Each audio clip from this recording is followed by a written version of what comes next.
नमस्कार बच्चों, आज हम पढ़ने जा रहे हैं हमारे आसपास के पदार्थ। ये क्लास 9th का चैप्टर है, फर्स्ट चैप्टर। अभी तक जिन बच्चों ने अपनी तैयारी शुरू नहीं करी है तो वो यहाँ से कर सकते हैं। यहाँ आपको रेगुलर हर सब्जेक्ट्स वाइज वीडियो आपको मिलेगी। अगर आपको मेरा पढ़ाना अच्छा लगता है, वीडियोस अच्छी लगती है तो प्लीज आप चैनल को सब्सक्राइब करना मत भूलिएगा। इससे मुझे मोटिवेशन मिलेगा और मैं नई वीडियोज आपके लिए लाती रहूंगी ताकि आप अपनी पढ़ाई जो है वो कंटिन्यूसली कर पाए। तो आज हम पढ़ने जा रहे हैं हमारे आसपास के पदार्थ। तो आपने देखा होगा कि हमारे आसपास जितने भी पदार्थ पाए जाते हैं उनकी बनावट और उनकी आकृति सबकी अलग अलग होती है। वो किसी न किसी चीज से बने होते हैं। तो वैज्ञानिकों ने ये निकाला कि जो भी वस्तु किसी न किसी पदार्थ किस चीज से बनी होती है उसे उन्होंने नाम दे दिया पदार्थ का। कि सर जो भी वस्तु जिस चीज से बनी हुई है वो क्या है, पदार्थ है। ठीक है, जैसे कि आपने अपने घर के आसपास में देखा होगा, बादलों को देखा है, रुई को देखा हुआ है, स्पंज को देखा हुआ है, पत्थरों को देखा हुआ है। ये सारी चीजें क्या है, पदार्थ हैं। पुराने समय में हम जैसे कि अभी भी हम बोलते हैं, हमारे वेदों में पुराणों में बताया गया है कि हमारा जो शरीर है वो 5 तत्वों से मिलकर बना हुआ है, जिनको हम क्या कहते हैं, हमारा शरीर 5 तत्वों से मिला, जिनको हम बोलते हैं पंचतत्व।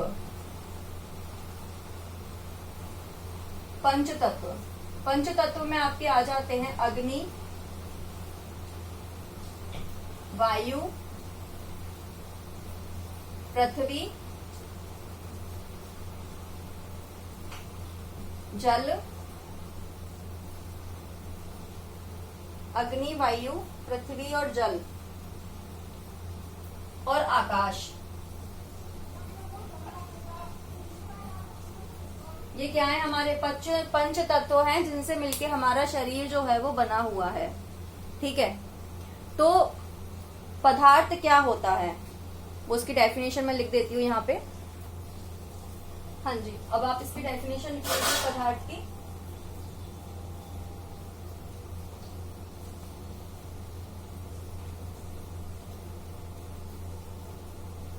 वे वस्तुएं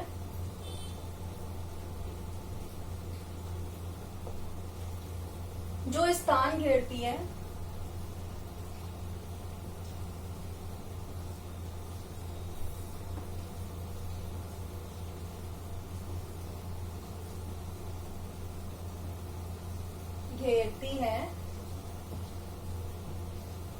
या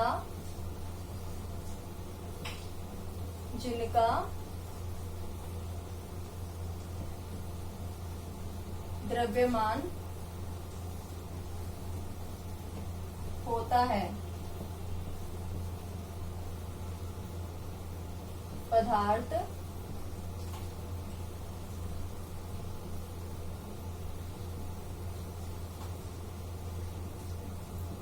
वे वस्तुएं जो स्थान घेरती हैं जिनका द्रव्यमान होता है उन्हें पदार्थ कहलाती हैं, पदार्थ कहते हैं। उनको पदार्थ कहते हैं। ठीक है, तो ये आपकी डेफिनेशन हो गई, आप नोट डाउन कर लीजिए इसको।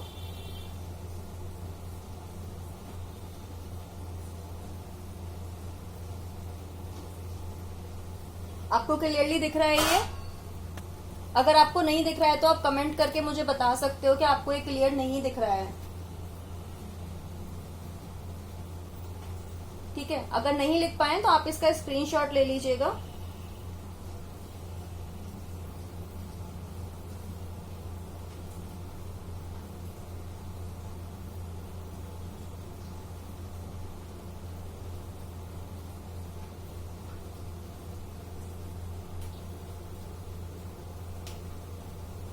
ठीक है, अब हम पढ़ते हैं पदार्थ का दूसरा पॉइंट। हम यहाँ डाल देते हैं पदार्थ का भौतिक स्वरूप।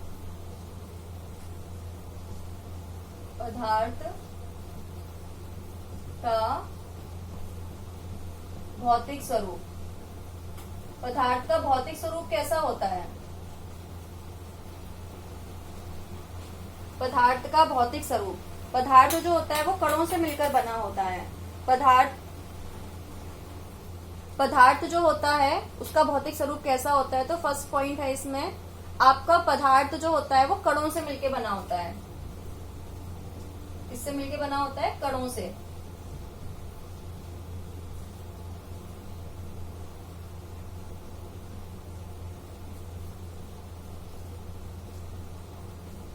पदार्थ जो है वो कणों से मिलकर बना होता है। जैसे कि आपने देखा होगा कभी कि हम चौक का टुकड़ा लें, ठीक है, या लोहे की एक कील ले लेते हैं और एक रबड़ बैंड ले लेते हैं। आप उसको तोड़िए और आप ये देखिए कि किस चीज को तोड़ने में ज्यादा समय लगा और किसको कम लगा और वो किस तरह से टूटी है। ठीक है, आप देखेंगे जब आप चौक किसी चीज को तोड़ते हो तो वहां पे उसको तोड़ने के लिए ना आपका एक फोर्स वर्क करता है, जिसको हम एक फोर्स, जब आप किसी चीज को तोड़ोगे तो उसके लिए आपको दबाव लगाना पड़ेगा तभी वो टूटेगी। जैसे कि आप चौक को तोड़ते हो, जब आप चौक को तोड़ते हो तो बिल्कुल महीन पाउडर हो जाती है वो, उसके कण बहुत छोटे छोटे होते हैं। यानी पदार्थ के जो कण होते हैं वो इतने छोटे होते हैं कि जिनकी हम कल्पना भी नहीं कर सकते हैं। इसी तरह से जब हम लोहे की कील का चूर्ण बनाते हैं, ठीक है, उसको हम बारीक करते हैं तो वो भी बहुत छोटे से छोटे कण में आपको डिवाइड हो जाती है, विभक्त हो जाती है। यानी पदार्थ के जो कण होते हैं वो इतने छोटे होते हैं, पदार्थ के कण इतने छोटे होते हैं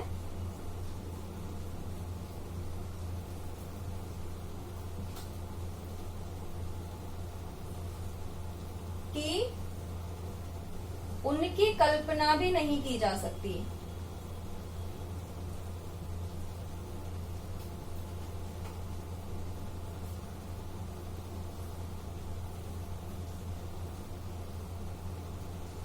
की जा सकती है, इतने छोटे होते हैं पदार्थ के कण। ठीक है, इसके लिए हम एक प्रैक्टिकल कर लेते हैं। ये मैंने 2 ग्लास लिए हैं कांच के, ठीक है, इसमें मैं निशान लगा लूंगी। इसमें वाटर लेवल कितना है ये आपकी बुक में भी दिया गया, आप चाहो तो इसको घर पे भी यूज कर सकते हो। देखो ये यहाँ पे मैंने इसको निशान लगा दिया, ठीक है, क्योंकि इसका जो पानी है वो स्थिर होने देते हैं।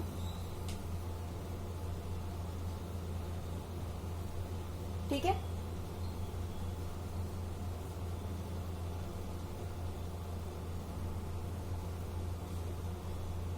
बिल्कुल लेवल में आ रहा है निशान। ठीक है, इसी तरह से हमने ये दूसरा ग्लास भी लिया है, इस पे भी हम सेम ही करेंगे।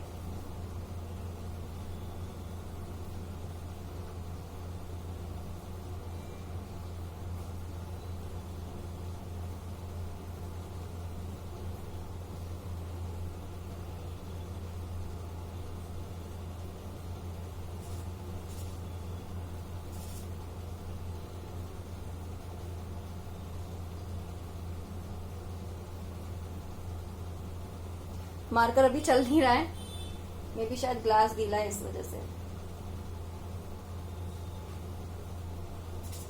आप इस प्रैक्टिकल को अपने घर पे भी कर सकते हो, ये देखिए। ठीक है, अब हम इसमें डालेंगे, इस वाले ग्लास में डालेंगे हम ये नमक। ठीक है,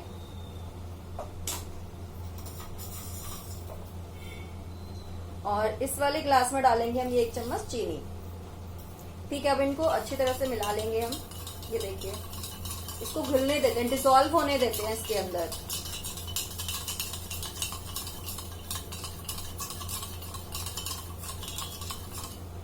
जब तक ये डिसॉल्व होता है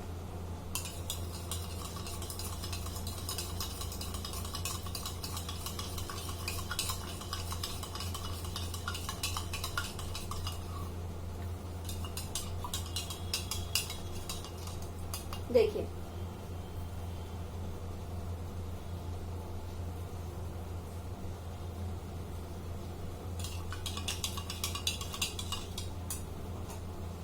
जब तक नमक डिसॉल्व हो रहा है जब तक हम ये चीनी को भी डिसॉल्व कर लेते हैं।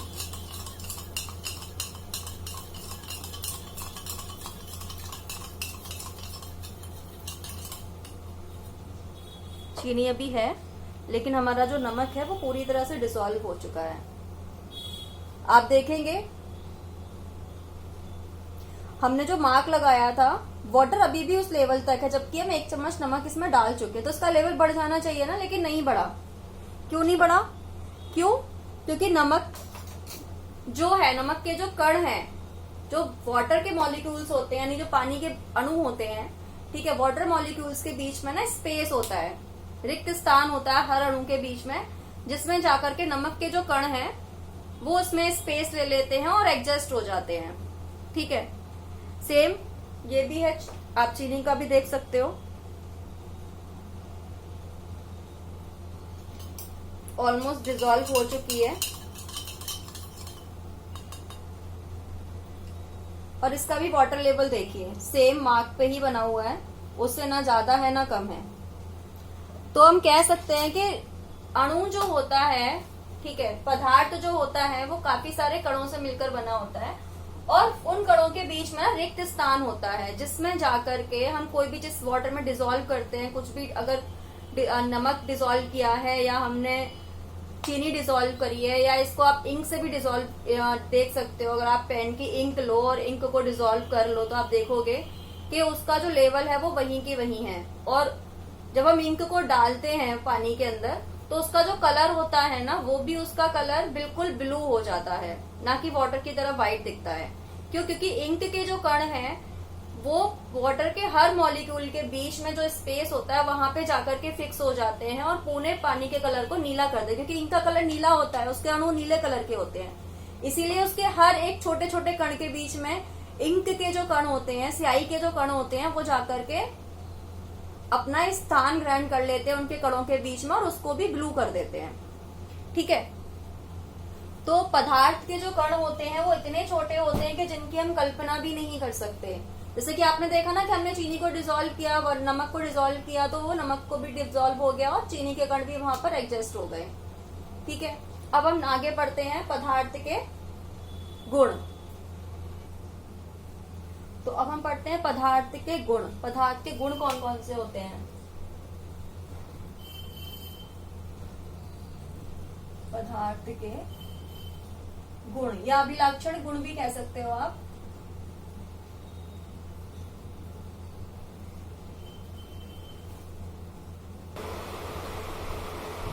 पदार्थ के गुण, ठीक है।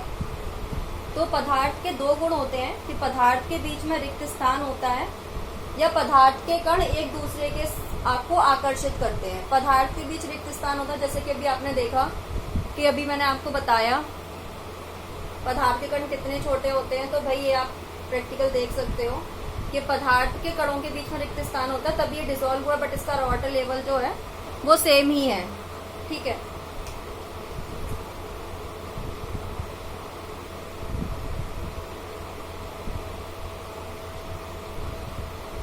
पदार्थ के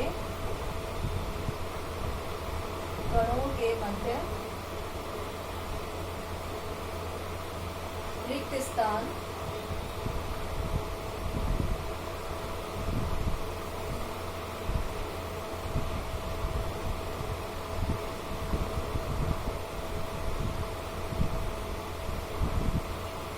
होता है। ठीक है, और दूसरा है आपका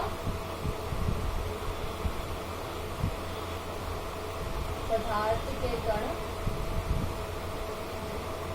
एक दूसरे को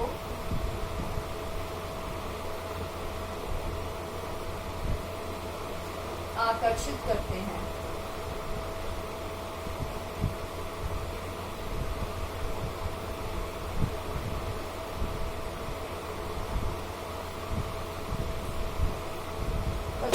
क्या करते हैं? एक दूसरे को आकर्षित करते हैं। पदार्थ के कणों के बीच में रिक्त स्थान होता है और पदार्थ के कण एक दूसरे को आकर्षित करते हैं। तो पदार्थ के जो कण हैं उनके बीच में रिक्त स्थान होता है। ठीक है, इसको हम देख सकते हैं कि अभी मैंने आपको बताया नमक और चीनी का घोल, आप देख सकते हो। ठीक है, इसके अलावा एक चीज और है कि जब आप अपने क्लासरूम में बैठे या अपने घर में किसी कमरे में बैठे होते हो, सुबह सुबह आपके घर में पूजा होती है, सबके यहाँ पे होती है, हम धूप बत्ती या अगरबत्ती जलाते हैं। तो आपने देखा होगा अगरबत्ती मंदिर के कोने में जल रही होती है, लेकिन उस अगरबत्ती की जो खुशबू होती है, ठीक है, वो हमारे पूरे घर में महकने लगती है। तो अगरबत्ती के जो कण हैं वो वायु के कणों के बीच में जो रिक्त स्थान होता है उसके बीच में एडजस्ट हो जाते हैं और वो हमारे घर के पूरे वातावरण में फैल जाते हैं। तो इस तरह से एक चीज और बोल सकते हैं कि कण जो होते हैं वो गतिशील होते हैं, उनमें एक ऊर्जा काम करती है जो उनको गति कराने में मदद करती है, जिसको हम बोलते हैं गतिज ऊर्जा। कौन सी ऊर्जा? गतिज ऊर्जा।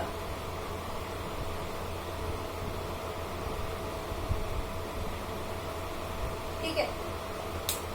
सेम इसी तरह से पदार्थ के कण एक दूसरे को आकर्षित करते हैं। ये हम कैसे समझेंगे? जैसे भी मैंने आपको बताया कि आप चौक का टुकड़ा लीजिए, लोहे की कील लीजिए, ठीक है, या एक रबड़ बैंड लीजिए। जब आप इसको तोड़ते हो, ठीक है, तोड़ने पर एक बल कार्य करता है। ये बल कौन सा होता है उस टाइम मैंने आपको नहीं बताया, क्योंकि वो अभी मुझे बताना था। वो बल होता है जो इनके कणों को बांधे रखने में मदद करता है। इनके कणों के बीच में जितना बल अधिक होगा, आपको उतनी ही ताकत लगानी पड़ेगी उसको तोड़ने के लिए। ठीक है, तो अब ये हम यहाँ से समझे कि पदार्थ के जो कण होते हैं वो एक दूसरे को आकर्षित करते हैं। और क्यों आकर्षित करते हैं? क्योंकि जब हम उनको तोड़ते हैं, ये हमें कैसे पता चलता है? जैसे हम चौक लेते हैं, जब हम चौक को तोड़ते हैं तो आप नॉर्मली उंगली से पकड़ के तो चौक को नहीं तोड़ सकते ना, उसका चूरा नहीं कर सकते। ठीक है, उसको दो टुकड़ों में तोड़ने के लिए भी आपको ताकत लगानी पड़ेगी हल्की सी। उसी तरह से जब आप कील को तोड़ते हो तो उसको तोड़ने में भी ताकत लगानी पड़ेगी। जब आप प्लास्टिक को खींचते हो, रबड़ बैंड को खींचते हो, ठीक है, तो उसको तोड़ने के लिए भी आपको ताकत लगानी पड़ेगी। लेकिन जब आप छोड़ दोगे तो वो वापस से अपनी पहले की अवस्था में आ जाता है। आपने देखा होगा जब हम किसी रबड़ बैंड को लेते हैं और उसको खींचते हैं तो वो खिंचता है, ठीक है, लेकिन जब उसके गड़ों के बीच में जो बल लग रहा है उससे ज्यादा बल हम लगाते हैं तो वो टूट जाता है। लेकिन अगर हम उसे छोड़ दें तो वापस से अपनी पुनः वाली स्थिति में आ जाता है। इससे पता चलता है कि पदार्थ के कणों के बीच में बल कार्य करता है। आगे का जो टॉपिक रहेगा हमारा पदार्थ की अवस्थाएं, वो हम कल पढ़ेंगे। ठीक है, तो आपको अगर मेरा पढ़ाना अच्छा लगा है, अगर इसमें कोई दिक्कत आ रही है, आपको दिखाई कम दे रहा है, मे बी शायद मुझे लग रहा है कि आपको दिखाई हल्का दे रहा है, तो हम थोड़ा सा इसको कल इम्प्रूव करेंगे। तो आप मेरे चैनल को लाइक, शेयर और सब्सक्राइब जरूर करिएगा ताकि मुझे मोटिवेशन मिले और इसी तरह से मैं वीडियो जो है वो आपके लिए लेकर आऊँ। तो आज के लिए बस इतना ही काफी है। अगर कोई इंग्लिश में पढ़ना चाहता है, ये सीबीएसई हिंदी मीडियम का सिलेबस है, अगर कोई इंग्लिश में पढ़ना चाहता है तो प्लीज मुझे कमेंट करके बताइए, मैं इंग्लिश में की वीडियो भी जरूर आपके लिए लेकर आऊंगी। Okay, thank you, bye, take care.